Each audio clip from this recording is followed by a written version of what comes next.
Puji Tuhan, salam. Kita kembali lagi dalam renungan Betani Kebumen. Hari ini kita akan berbicara tentang bermartabat sebagai anak-anak Allah.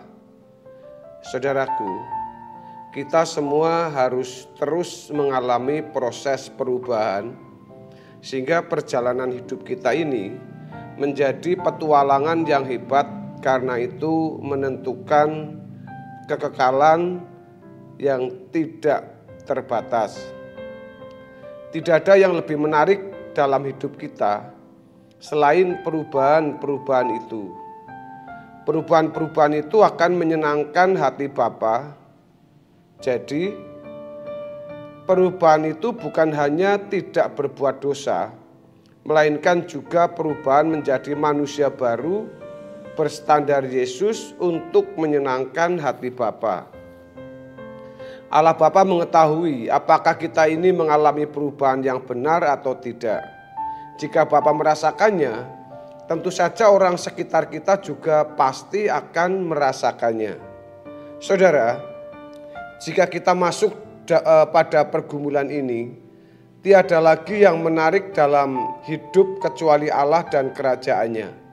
Untuk itu, mengikut Yesus tidak mungkin dapat membuat kita hidup wajar, karena mengikut Yesus itu berarti harus hidup seperti Dia hidup, harus mengenakan hidupnya. Gereja Tuhan harus semakin berbicara lantang, tegas dan tajam mengenai hal ini. Tidak ada lagi yang patut dipercakapkan kecuali bagaimana kita mengerti kebenaran-kebenaran firman yang mencerdaskan pikiran dan membuat jemaat makin peka terhadap pikiran dan perasaan Allah. Kepekaan ini merupakan inti proses perubahan dalam kehidupan orang percaya, bukan sekadar menambah pengertian mengenai hukum, yaitu apa yang diperbolehkan dan dilarang, halal atau haram.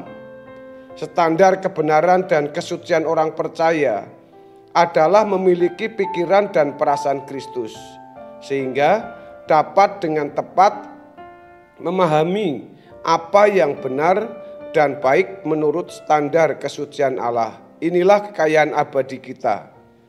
Firman Tuhan mengatakan, karena kamu telah mengenal kasih karunia Tuhan kita Yesus Kristus, bahwa Ia yang oleh karena kamu menjadi miskin, sekalipun Ia kaya, supaya kamu menjadi kaya oleh karena kemiskinannya. Di dalam 2 Korintus pasal 8 ayat yang ke-9. Ini sama sekali tidak berhubungan dengan kekayaan materi.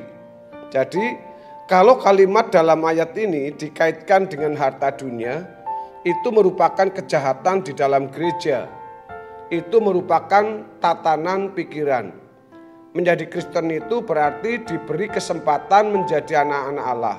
Jadi menjadi orang yang beragama, yaitu beragama Kristen, bukan berarti sudah menjadi anak-anak Allah yang sah, melainkan sedang menjadi anak-anak Allah. Belum menjadi anak-anak Allah yang sah, berarti masih menjadi anak-anak yang tidak sah, yang dalam kata bahasa Yunani disebut notos.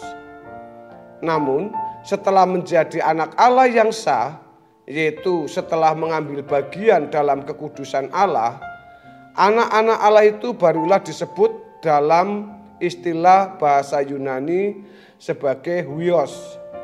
Jadi fokus hidup kita sekarang ini hanya bagaimana berubah dan secara terus-menerus sampai menjadi manusia yang benar-benar baru. Dalam pergumulan demi perubahan tersebut, kita pasti tahu jika masih ada unsur-unsur manusia lama kita.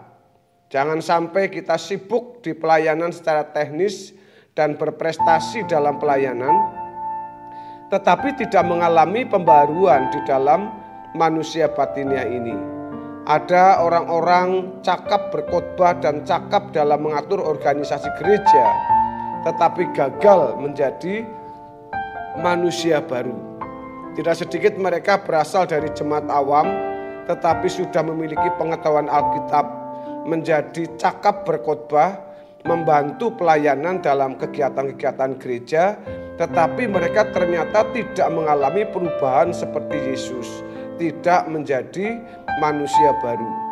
Tidak heran bila di tengah-tengah masyarakat mereka tidak tampil sebagai saksi Kristus atau suratan yang terbuka, karena hidup mereka tidak memancarkan kehidupan Kristus atau Yesus Kristus.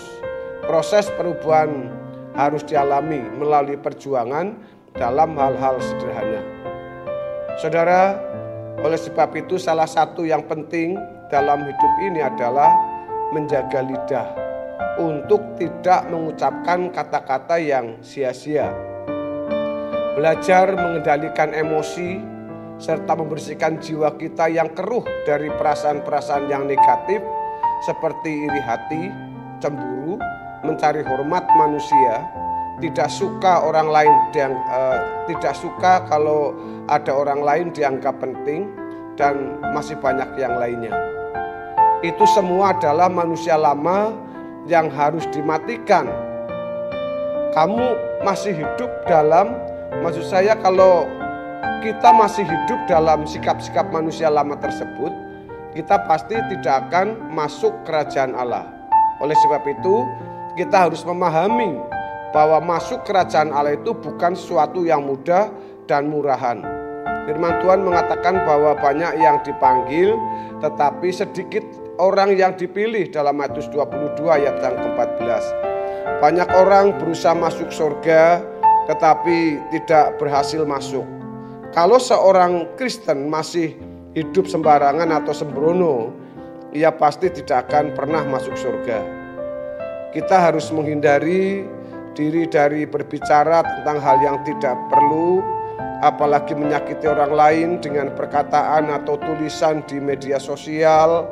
Kita harus menolak berbuat dosa lagi walaupun kita masih mempunyai keinginan-keinginan daging ini atau masih ada dalam kodrat dosa. Kita harus memilih taat meskipun kita dikata-katai dengan berbagai tuduhan jahat. Kita tidak boleh membalasnya dan tidak perlu memikirkannya sama sekali.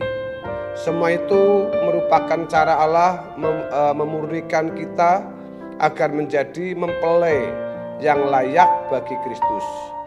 Yesus pun telah mengalami semua tantangan tersebut dan bisa bersikap sebagai anak Allah yang bermartabat. Bapak Ibu Saudara yang dikasih oleh Tuhan Yesus, hal yang tersulit untuk kita adalah bagaimana menjadi anak Allah yang sah.